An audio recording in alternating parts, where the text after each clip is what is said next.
সারলা মাত গো বন্দান করে গো তোতে নআসিলা পদমান কহিদেব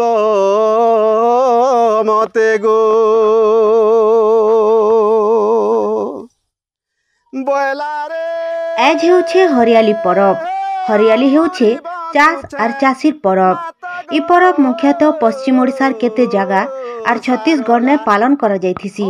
सबु वर्षे श्रावण मासे अमावास्या तिथि ने इ परब पालन हेथिसी। इ समय थी चाषी धान रुआ धान पिहड़ा बिरी मुग इ सबु जगाबार बागिर सबु काम सारी देथिसी। इ सबु काम नंगल कोदाल और रफा साहाय्य थी होथिबानु इ सबु के धन्यवाद अर्पण करबार संगे पूजा करिथिसी चाषी। सखालु निजर चाष जमी के जाई करी धन्यवाद अर्पण करी करी चाष जमी मझिने भेलुआ गछर गुटे डाल जगाबार संगे सेठाने गुरस अर्पण करिथिसी। आमको सबु बेले अन्न देउथिबानु चाष जमी के जुहार करिथिसी और गुटे डाल नै करी घर के आसीथिसी।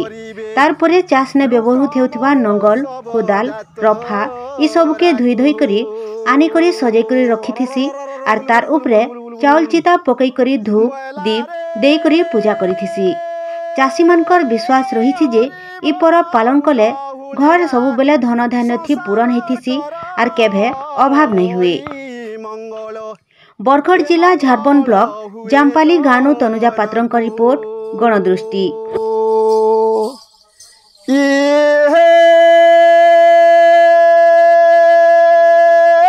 आहुरी बांधुछि धन मोर नंगल जुआरी दौरा जुता पाचे नबाड़ी कुहो बुल बुल बुल बुल बुल बुल गणदृष्टि।